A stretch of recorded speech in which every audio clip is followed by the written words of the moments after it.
Hello, everybody, and welcome back to another episode of the Rogue Agent Answers. My name is the Rogue Agent. Some people call me David Lewis, and every week I answer one of the many life insurance related questions that I've received from clients, from email subscribers on the daily email list. Questions floated to me from across the interwebs, in the comments sections, which I know you're not supposed to read, or just interactions that I've had with people in real life over the past 20 years, which is a long time. And some of these questions I just scribble down on scrap pieces of paper. Some of these are stuff I've written down on my phone. Some of it is on Post-it notes scattered all over the office.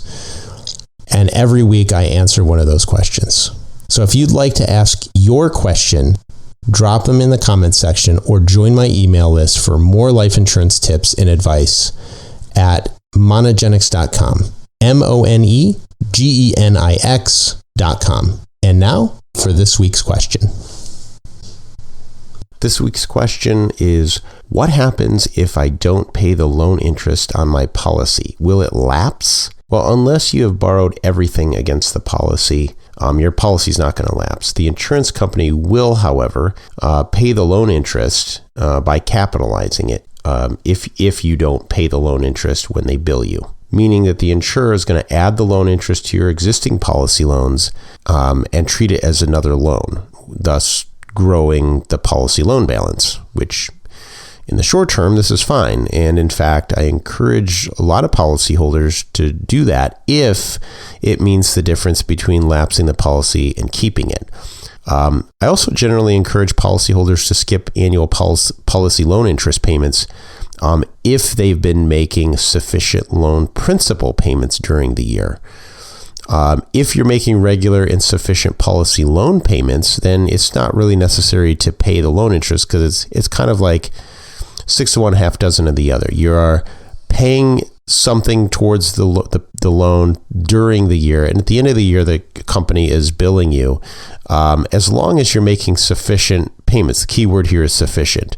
That means following an amortization schedule, building in effectively an interest rate that you're paying, and then for this policy loan, and then those regular principal payments will more than offset the loan interest at the end of the year. And oftentimes you'll come out ahead just by sticking to the amortization schedule of the policy loan. So even if the company says, here, we're billing you interest, you don't pay it, and it gets added to the loan, you've effectively paid that amount or more than that amount during the year, plus a rate, what would be considered a principal pay down. And so even if they do add it to the loan, it's like it's already been paid, it's getting kind of added back, but you've already paid it. So it's not actually growing the loan. The loan is actually on net, the loan is going down. So sometimes people get into a financial jam and they can't make their loan payments or premium payments. And in those cases, it's usually okay to skip the interest payment as long as the cash value is enough to cover the loan interest.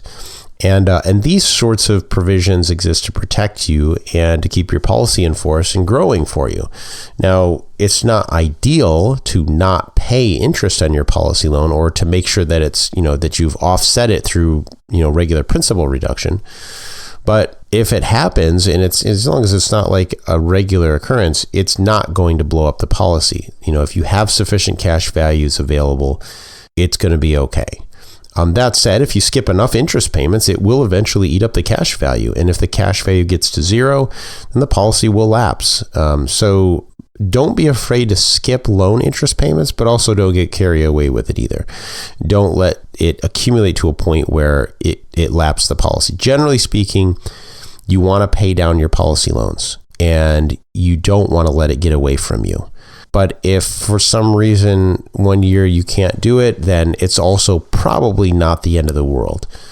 Of course, you'd want to review this with your insurance agent, but generally speaking, these kinds of things can be very flexible and usually it's not catastrophic. All right, that's it for this week's question. I will be back at you next week with another one. And until then, keep paying those loan payments. Okay, that's it for this week's question. If you'd like to add your question to the list, just drop them in the comment section or send me an email. And if you want more life insurance tips and advice, just head on over to monogenics.com, monegeniX.com, and sign up for my daily email list.